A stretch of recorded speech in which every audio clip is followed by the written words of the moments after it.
या आईना। बहुत समय पहले कॉलेज की दो लड़कियां मेनका और सुनैना एक नए शहर में पढ़ने के लिए आई। उन्होंने कॉलेज के पास ही एक मकान ले लिया और अपने सामान के साथ वहाँ शिफ्ट हो गयी। आखिर हम अपने नए घर में आ ही गए। हाँ, लेकिन मैं बहुत थक गई हूँ मेनका। आज तुम खाना बना लो प्लीज, मैं नहा कर आती हूँ। ठीक है। सुनैना नहाने का सामान लेकर बाथरूम में आई। तभी उसे बाथरूम में बड़ा सा शीशा लगा हुआ दिखाई दिया और वो शीशे में खुद को देखने लगी। ये शीशा तो बहुत अच्छा है, मैं इस शीशे में बहुत अच्छी दिख रही हूँ। दूसरी तरफ मेनका ने खाना बनाकर तैयार कर लिया था और फिर सुनैना को आवाज लगाई, सुनैना आ जाओ, खाना रेडी है। लेकिन बहुत आवाज लगाने पर भी सुनैना नहीं आई। मेनका उसे ढूंढती हुई बाथरूम तक आ गई। सुनैना, अब नहा लिया हो तो आ भी जाओ। लेकिन जब अंदर से कोई जवाब नहीं आया तो मेनका ने दरवाजे को हाथ लगाया। उसके हाथ लगाते ही दरवाजा खुल गया। मेनका ने देखा तो सुनैना अंदर नहीं थी। वो पूरे घर में सुनैना को ढूंढने लगी, लेकिन उसे सुनैना कहीं नहीं मिली। वो जोर जोर से रोने लगी। सुनैना तुम कहाँ हो? उसकी आवाज सुनकर कुछ पड़ोसी उसके घर आ गए। क्या हुआ, तुम रो क्यों रही हो? मैं आज ही अपनी सहेली के साथ यहाँ रहने आई हूँ, लेकिन पता नहीं सुनैना कहाँ चली गई। तुम चिंता मत करो, आओ हम उसे मिलकर ढूंढते हैं। तभी अचानक सुनैना बाथरूम से निकलकर बाहर आती है। सुनैना, तुम बाथरूम में थी? लेकिन मैंने तो बाथरूम में चेक किया था। तुमसे कुछ गलती हो गई होगी, मैं तो बाथरूम में ही नहा रही थी। चलो छोड़ो वो सब, आओ खाना खाते हैं। फिर जैसे ही वो खाना खाने लगे, सुनैना खाने पर टूट पड़ी। वो ऐसे खाना खा रही थी जैसे उसने कई सालों से खाना ना खाया हो। सुनैना, ये तुम कैसे खा रही हो? चुप करो, मैं ऐसे ही खाना खाती हूँ। तो तुम ऐसे क्यों बोल रही हो? मुझे डर लग रहा है। अगले दिन मेनका ने सुनैना से कहा, सुनैना, मैंने नहा लिया, अब तुम भी नहा लो। मुझे नहाना अच्छा नहीं लगता, इसीलिए मुझे दोबारा नहाने के लिए मत कहना। सुनैना के व्यवहार में अचानक आए इस बदलाव को देखकर मेनका को चिंता होने लगी। एक दिन मेनका सुनैना के नाम का प्रसाद चढ़ाने के लिए मंदिर गई। उसने पंडित जी से कहा, पंडित जी, पिछले कुछ दिनों से मेरी सहेली सुनैना बहुत बदल गई है। ना वो मुझसे ठीक से बात करती है और ना नहाती है, और खाना तो वो एकदम जानवरों की तरह खाती है। तुम चिंता मत करो बेटी, उसे ये भगवान पे चढ़ाया हुआ प्रसाद खिलाना, वो ठीक हो जाएगा। प्रसाद लेकर मेनका घर आ गई। सुनैना, मैं मंदिर से तुम्हारे लिए प्रसाद लाई हूँ। ये कहकर मेनका ने जैसे ही सुनैना के हाथ में प्रसाद रखा, सुनैना ने प्रसाद को जमीन पर फेंक दिया और वो गुस्से में चिल्लाने लगी, मुझसे दूर करो प्रसाद, प्रसाद नहीं चाहिए, दूर हो जा मुझसे। सुनैना के हाव भाव और डरावनी आवाज सुनकर मेनका समझ गई कि कुछ गड़बड़ है। वो पड़ोसियों के पास गई और उन्हें पूरी बात बताकर उन्हें अपने साथ ले आई। मैं जानती हूँ तुम सुनैना नहीं हो, मेरी सहेली के शरीर को छोड़ दो, नहीं तो हम तुम्हें मार देंगे। ये सुनकर सुनैना डरकर बाथरूम में भाग गई। मेनका और बाकी सभी उसका पीछा करते हुए बाथरूम में आ गए। फिर अचानक सुनैना अपने असली भूतिया रूप में आ गई और हंसते हुए बाथरूम में लगे शीशे के अंदर चली गई। तुम भूतनी हो। तुमने सही कहा, मैं शीशे की दुनिया की भूतनी हूँ। प्लीज, हम तुम्हें कुछ नहीं कहेंगे, बस मुझे ये बता दो कि सुनैना कहाँ है। उसे तो मैंने पहले ही मार दिया था और इतने दिनों से उसकी जगह मैं तुम्हारे साथ रह रही थी। ये रही तुम्हारी सहेली सुनैना। अपनी सहेली को मरा हुआ देखकर मेनका को बहुत दुख हुआ, लेकिन वो कुछ कर भी नहीं सकती थी, इसीलिए चुपचाप खड़ी ये सब देखती गई। इस तरह शीशे की दुनिया में आई बाथरूम की भूतनी सुनैना को मारकर अपने साथ ले गई। भूतिया कंगन। कहानी है सहारनपुर जिले के कछुआ शहर की। मालती के इकलौते बेटे धर्मेश की नई नई शादी हुई थी। मालती बहुत खुश थी। मालती की बहू ज्यूली आईने के सामने अपना रूप निहार रही थी। सब कुछ परफेक्ट है, बस हाथ खाली खाली है। कोई कंगन मिल जाती तो बात ही कुछ और होती। तभी मालती एक कंगन लेकर आई और ज्यूली को पहनाने लगी। मिल गया कंगन, सोने का खानदानी कंगन है। देखो तो कितना जच रहा है। कंगन तो बेहद खूबसूरत है, पर एक ही कंगन क्यों? दूसरा कहाँ है? ज्यूली की बात सुनकर मालती परेशान हो गई। अपने बेटे धर्मेश के पास जाकर कहने लगी, बहू दूसरा कंगन मांग रही है, क्या करे? उसे बोलो नहीं मिलेगा। गुस्सा थूक दे बेटा, हमें कैसे भी करके उसके मायके वालों से दहेज के और 1.5 लाख हथियाने हैं। जूली को खुश तो रखना ही पड़ेगा। बात तो ठीक है, लेकिन कंगन के लिए और थोड़ा इंतजार करना पड़ेगा। लाश तो अभी सड़ी भी नहीं होगी। जूली धर्मेश के साथ सो तो गई, लेकिन रात भर उसे नींद ही नहीं आई। पूरे शरीर में भारीपन महसूस होता रहा। सोने के बाद बुरे सपने लगातार उसकी नींद खोलते रहे। ये आज अचानक क्या हो गया? सुबह गुरुजी को कॉल लगाती हूँ। सुबह हो गई। जूली ने अपने गुरु रविशंकर जी को कॉल लगाई। प्रणाम गुरुजी, कल रात से बुरे सपने आ रहे हैं। भारीपन सा महसूस हो रहा है, नींद भी नहीं आ रही। ऐसा क्या हो रहा है? तुम्हारे दैनिक दिनचर्या में परिवर्तन हो रहा है। जरा बताओ कैसे परिवर्तन है? विशेषतः तुमने कुछ नया खाया पिया या फिर पहना तो नहीं? खाना पीना तो सब आपके ही मार्गदर्शन अनुसार है गुरुजी। बस सास का दिया हुआ एक कंगन पहन लिया है। हमारा अनुमान है वो कंगन ही तुम्हारी दशा का एकमात्र कारण है। उसे उतार दो और 2 दिन बाद हमें परिणामों से अवगत कराओ। गुरुजी ने कंगन उतारने की सलाह दे दी, लेकिन ज्यूली राजी नहीं थी। कंगन उतार दिया तो सास बुरा मान जाएंगी, और तो और वो दूसरा कंगन भी नहीं देंगी। ये कंगन हाथ में रहेगा तो दूसरा भी जल्द मिल जाएगा। रात होते ही धर्मेश सो गया, लेकिन ज्यूली के हालात बेहद खराब थे। रात के 12 बजे तक वो लेटी लेटी छत की ओर देखती रही। उसकी आंखें फटकर मोटी हो गई थीं। अचानक ज्यूली अपने बिस्तर से उठकर घर के पिछवाड़े आ गई। जमीन पर बैठ गई और नाखूनों से जमीन नोचने लगी।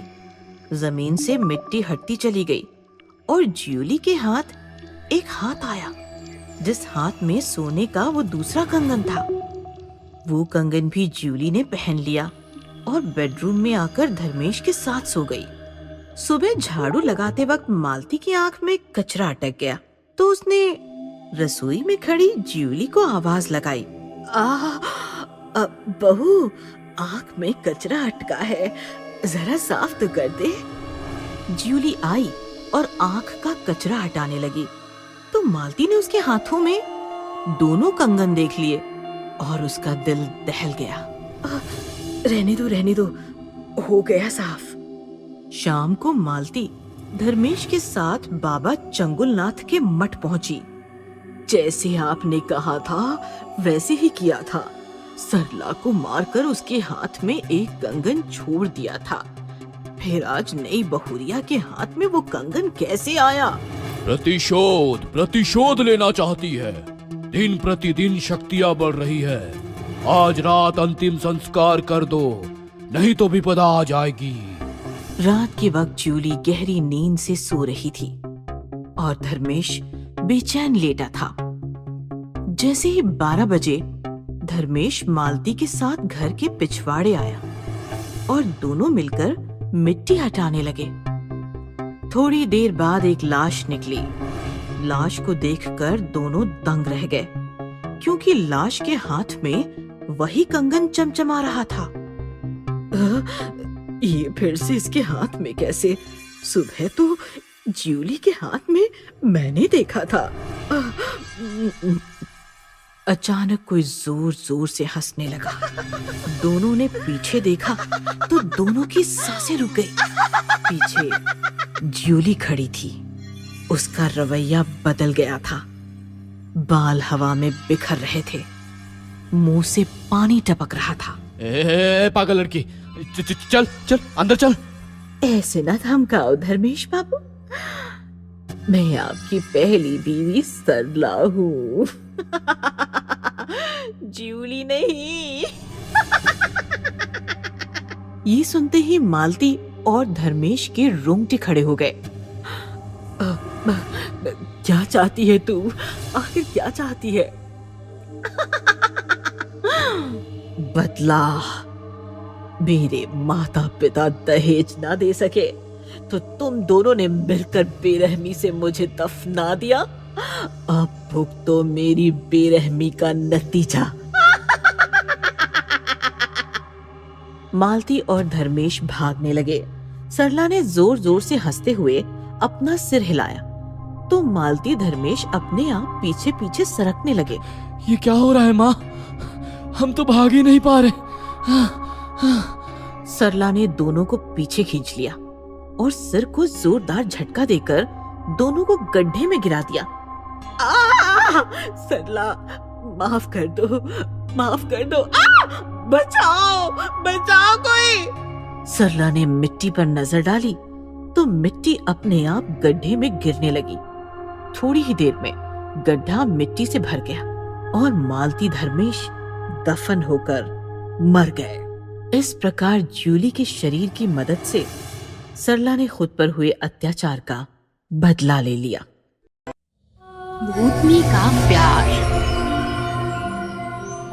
राजीव, जावेद और महेश लखनऊ की एक कंपनी में जॉब करते थे। वे तीनों कॉलेज में एक साथ थे और बहुत ही अच्छे दोस्त थे। राजीव, महेश और जावेद बड़े ही अय्याश थे।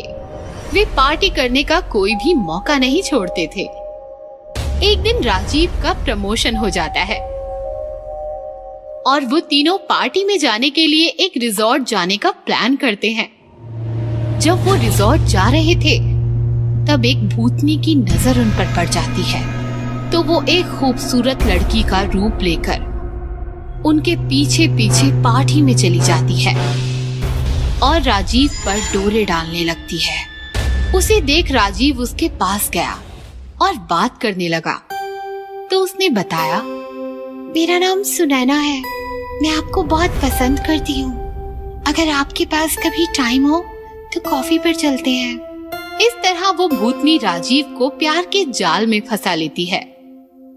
एक रात राजीव को ऑफिस में काम की वजह से देर हो जाती है, इसीलिए वो अकेला बस स्टॉप पर इंतजार कर रहा होता है। तभी सुनैना वहाँ कार लेकर आ जाती है और राजीव कार में बैठ जाता है।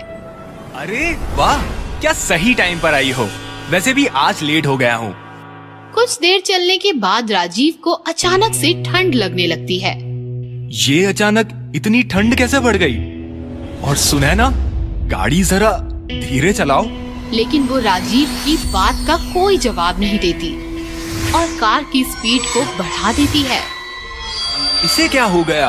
और देखने के लिए राजीव जैसे ही उसके कंधे पर हाथ रखता है तो वो अचानक राजीव की तरफ घूरती है और डरावनी आवाज में कहती है, अब ये कार तुझे परलोक पहुंचा कर ही रुकेगी। और वो भयानक भूतनी में बदल जाती है, जिसे देखकर राजीव बहुत ही ज्यादा घबरा जाता है और भूतनी के आगे गिड़गिड़ाने लगता है। मुझे जाने दो, तुम तो मुझसे प्यार करती थी, फिर तुम ऐसा कैसे कर सकती हो? ये सजा है, तेरे गुनाहों की सजा। और भूतनी कार को एक बड़े से पेड़ से टकरा देती है, जिससे राजीव की मौत हो जाती है। गिनती शुरू, अब 2 और बाकी हैं। फिर वो भूतनी फिर से एक सुंदर लड़की का रूप लेकर जावेद को भी अपने प्यार में फंसा लेती है और एक रात उसको भी मार देती है। जावेद और राजीव को मारने के बाद भूतनी महेश को जाल में फंसाने की कोशिश करती है, पर अपने 2 दोस्तों को खोने के कारण महेश अकेला हो जाता है और सारी अय्याशियां छोड़ देता है। इसीलिए वो भूतनी एक काम वाली का रूप लेकर महेश के घर काम के लिए चली जाती है, ताकि मौका मिलते ही उसे भी मार सके। काम वाली के व्यवहार को देखकर महेश की पत्नी रानी को शक होता है और वो काम वाली पर नजर रखने लग जाती है। एक रात रानी को घर में कुछ हलचल महसूस होती है। जब वो जाकर देखती है तो काम वाली भूतनी के रूप में बदल जाती है और महेश के शरीर से खून पीने लगती है, जिसे देख रानी के पैरों तले जमीन खिसक जाती है और वो जल्दी से मदद के लिए एक ओझा को बुलाती है। ओझा आते ही हवन शुरू करता है और घर में राख फूकने लगता है। ओम हम ग्रम, ओम हम ग्रम। ए काली आत्मा, इस घर को छोड़कर चली जा। तभी भूतनी बाहर आ जाती है। ओझा, तू मेरे बीच मत आ, नहीं तो तू भी मौत मारा जाएगा। तभी ओझा भूतनी पर राख की पोटली फेंक देता है। उससे उसका शरीर जलने लगता है। बता, तू इसे क्यों परेशान कर रही है? बता। इन लोगों ने मेरे प्यार को छीना है। एक दिन मेरे पति काम से घर लौट रहे थे, तभी ये तीनों दोस्त शराब के नशे में गाड़ी चला रहे थे। ये तीनों इतने नशे में थे कि इन्होंने मेरे पति को कार से कुचल दिया और किसी को पता नहीं चले, इसीलिए सड़क के पास ही दफना दिया। मेरे पति के सिवाय इस दुनिया में मेरा कोई नहीं था। उनके मौत के दुख में मैंने आत्महत्या कर ली और मैं भूत बन गई। इसीलिए ओझा, तू इस पापी को बचाने की कोशिश मत कर। ये कहते हुए भूतनी महेश को साथ लेकर हवन कुंड में कूद जाती है और अपने साथ महेश को भी जलाने लगती है। ये देख महेश की पत्नी भूतनी से माफी मांगने लगती है। तुम इन्हें मत मारो, मत मारो। मेरा महेश के सिवा इस दुनिया में कोई नहीं है। जो कुछ भी हुआ है उसके लिए मैं तुमसे माफी मांगती हूँ। बस तुम इन्हें छोड़ दो, माफ कर दो इन्हें। महेश की पत्नी की बात सुनकर भूतनी को दया आ जाती है और वो महेश को माफ कर देती है। फिर महेश एक बड़ा हवन करवाता है और भूतनी की आत्मा को मुक्ति दिलवा देता है।